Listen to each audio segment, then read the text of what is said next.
E bora para mais uma aula, né? E na aula de hoje eu vou ensinar vocês como escrever um bom caso de teste, tá? Por que um caso de teste, Priscila, e não um cenário ou um script? Seguinte, eu acredito muito que se tu entender a coluna do meio, a coluna intermediária, que nem na outra aula eu dei um exemplo, a gente pode ou aprofundar mais ou subir mais o nível, né? Então eu vou ensinar um bom caso de teste, né? Eu vou ensinar vocês a fazerem um bom caso de teste para não ter erro, tá? Então, seguinte, vou compartilhar aqui a minha tela com vocês, onde eu já escrevi, vou até dar um zoom, onde eu já escrevi em tópicos como vocês seguiriam para fazer um roteiro para escrever o seu caso de teste, tá? Bom, como que eu, Priscila, me organizo para escrever o meu caso de teste, tá?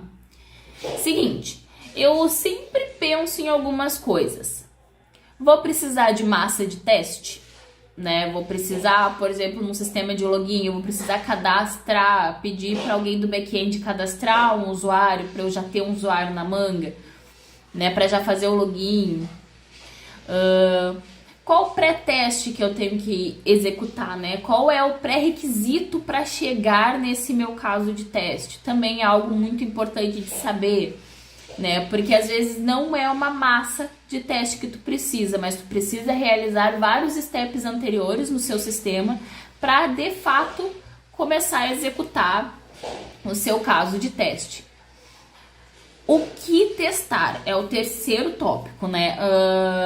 E aí a gente entra na abordagem, a gente vai ter critérios de aceite escritos pelo PO ou por nós mesmos naquele nosso momento de braço direito do PO.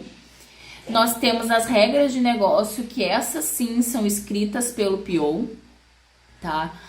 Nós podemos ter ainda a tela do Figma, nós podemos ter outros tipos de documentação, nós podemos ter um vídeo, assim, o material de uma história de desenvolvimento vai muito do que o PO acha de necessário para que não hajam dúvidas na hora do desenvolvimento. Mas com base nisso eu sempre tenho esses dois padrões, ter critérios de aceite e regras de negócio. Para mim é o básico, é o mínimo da qualidade que uma história se deve ter. E depois a gente também tem que se preocupar com o pós-teste. O que nós precisamos fazer depois que nós terminamos essa execução? Precisamos derrubar o ambiente, porque a gente construiu um ambiente específico para esse teste, e aí nós temos que destruir ele para ele não ficar lá consumindo memória do nosso computador. Tem que destruir a massa porque é um dado sensível daqui a pouco. Então assim, eu sempre penso nessas quatro partes: massa de teste, o pré-teste, o que testar e o pós-teste. Esses são os 4 tópicos que eu já inicio na hora que eu vou sentar e me organizar para iniciar a minha escrita de caso de teste. Tendo todas essas informações, eu vou decidir como que eu vou escrever, tá? E aí entra muito aquela abordagem. Se você quer alto nível, vai para um cenário. Se tu quer a coluna do meio, que é como eu gosto de trabalhar, como caso de teste. E se tu quer entrar muito no detalhe, vamos para o script, tá? Depois disso, a gente tem 2 formas assim de trabalhar. A gente pode utilizar o Gherkin, que é como eu ensinei para vocês, e também nada contra escrever de forma escrita. Não que o Gherkin não seja, mas escrever de forma normal, tipo, eu quero fazer um login na aplicação utilizando usuário tal, e para ter tal resultado. Também existe essa forma de escrever cenários, scripts, casos de teste, tá, gente? Mas assim, eu prefiro sempre utilizar padrões universais, porque quando a gente utiliza padrões universais, a gente nivela a base de todo mundo para aquilo, tá? Isso daí é um princípio que eu gosto de seguir, porque quando Cada pessoa, imagina assim, numa casa, vou dar exemplos bem do dia a dia, tá, gente? Por exemplo, imagina numa casa você colocar 10 pessoas para morar numa casa e cada pessoa falar uma língua diferente e ninguém entender, só cada um só sabe falar aquela língua, um português, outro espanhol, outro inglês, outro alemão, outro russo. Ninguém vai se entender. Ou talvez comece a se entender fazendo analogias, mas não é um padrão. Pode ser mudado.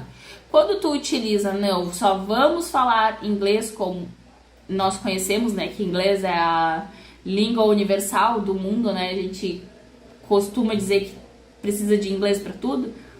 O GERK é a mesma coisa. E o GERK, a vantagem do GERK é que tu não precisa saber que o dado, quando, então e o e o mas é obrigatório. Mas quando um cliente lê, ele vai entender o que foi feito. Então ele fica como uma linguagem universal. Por isso que é importante escolher uma linguagem, uma forma de escrita que seja o mais clean possível, o mais auto-entendível possível. Nem sei se existe essa palavra, mas vocês entenderam o que eu quis falar, né? Que é tipo, as pessoas compreendam, sabe? Definido tudo isso, definido os dados básicos para o teste, definido a forma que eu vou escrever, definido a linguagem, nós vamos para a escrita. Nesse caso eu vou trocar aqui, por causa que é caso de teste, tá? E eu trouxe um exemplo básico para nivelar vocês. Nosso teste é de login, tá? Então, nós temos a nossa funcionalidade, né? Que também pode ser conhecida como feature, né? Vindo do inglês, que é realizar login. Funcionalidade realizar login. Eu vou definir a prioridade, né, dessa tarefa que eu vou testar. Eu defini ela como alta, porque eu preciso do login para acessar o resto da aplicação. A massa de teste, ter e-mail e senha cadastrado na base. O que é isso, Priscila? Assim, a gente pode criar massa de teste de N maneiras, tá? A gente pode criar via tela, no momento que a gente já tem uma tela de cadastro, onde é aquele sisteminha, a gente digita na tela de cadastro e a gente tem aquela engrenagenzinha que manda para um outro serviço que se chama banco de dados. O banco de dados é um lugar que fica armazenado todos os dados do sistema. Essa é uma forma. Só que nesse caso a gente não tem essa tela de cadastro, a gente criou primeiro a tela de login. Então como é que a gente faz isso? A gente fala com Dev Backend, ou se você já tem o domínio de mexer em banco de dados, você mesmo pode ir lá no banco e cadastrar um e-mail e uma senha para o usuário da aplicação. Existem essas duas formas. Vamos supor que eu não sei mexer em banco de dados, eu fui lá, falei com o Dev Backend e falei assim, tu pode me criar um usuário com um e-mail e senha? Com esse e-mail e com essa senha?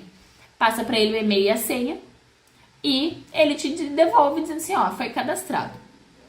Então tá, já tenho a minha massa de teste. Ok, show. Pré-teste, não preciso realizar nenhum porque é a primeira tela. Então, o nosso caso de teste ficaria como? Dado que me encontro na tela de login, né? Quando adiciono o e-mail e senha e clico em logar, aqui tá até trocado, tá, gente? Vou até trocar com vocês aqui na hora. E adiciono o e-mail e senha, que é um step, o E é o step a mais que tem que ser realizado no sistema para fazer a funcionalidade de ação. Quando clico em logar, que essa é a minha ação, então eu tenho o meu resultado esperado. O meu resultado esperado é o quê? O login é realizado com sucesso. Ah, Pri, mas como é que eu vou saber que o login foi realizado com sucesso se só a tela foi feita? Bom, você pode combinar com o dev do front-end ou com o dev do back-end alguma ação que seja exibida na tela só para te ter certeza que está validado os teus dados. Pode te redirecionar quando tu clicar em login. Tu pode ser redirecionado para uma tela em branco, que aí diz que deu tudo ok. Se ficou na mesma tela porque deu algum problema. E aí, como descobrir esse problema? Nós iremos ver nas nossas aulas práticas, tá? Vamos só dando os primeiros passos, que é a escrita mesmo, tá? E um detalhe muito importante e legal também. Esse caso de teste, ele pode ser o nosso critério de aceite, tá? Essa é a magia de utilizar casos de teste agregados com Gherkin. Se lembra que o script ele não é reaproveitável? E o caso e o cenário são? Quando tu escreve um critério de aceite, como a gente já viu no módulo anterior, utilizando Gherkin, né? Que lá no módulo anterior a gente aprendeu o critério de aceite utilizando eu, como fulano, gostaria de tal ação, porque preciso fazer tal coisa. Não foi assim que a gente aprendeu o critério de aceite? Sim. Mas a gente também pode escrever critérios de aceite em formato de Gherkin. E aí ele pode ser reaproveitado como cenário de teste. Então, isso é uma outra possibilidade que eu trago para vocês nessa aula de como escrever um bom caso de teste. Mas, como nesse curso a gente vai aprender tudo step by step, isso aqui é só uma informação a mais, que é como eu uso no meu dia a dia, quando eu preciso escrever um critério de aceite. Eu escrevo já o critério de aceite em formato de caso de teste, e aí eu reaproveito. Tá? Por que que eu faço isso? Por que que eu tô dizendo isso pra vocês que é possível e eu faço? Porque eu sou uma equipe de uma pessoa só, com um estagiário. E a gente tem um fluxo bem grande, assim, de demandas para fazer. Então, a forma como eu utilizei para performar o meu tempo foi isso, criando critérios de aceite com base em casos de teste, utilizando o Gherkin. Então, sim, é possível você fazer isso, tá? Então, a gente tem as duas formas de escrever critérios de aceite. Eu gostaria, por quê? Ou utilizando o Gherkin, tá? Isso é só mais uma curiosidade. Isso nós vamos aprender lá mais pra frente. Mas só para deixar o insight de que existe essa forma, porque vocês vão começar a estudar e vão começar a ver essa possibilidade, tá? Então, se vocês verem essa possibilidade, não estranhem, porque não está errado, tá? E também o ideal para se criar um bom cenário, caso, script de teste, é na história vir vinculado um protótipo. Porque quando tu tem um protótipo, tu enxerga como é a aplicação. Isso tu só vai receber quando for uma tarefa de front-end, claro, né? Porque a gente pode dividir em tarefas de front e de back-end.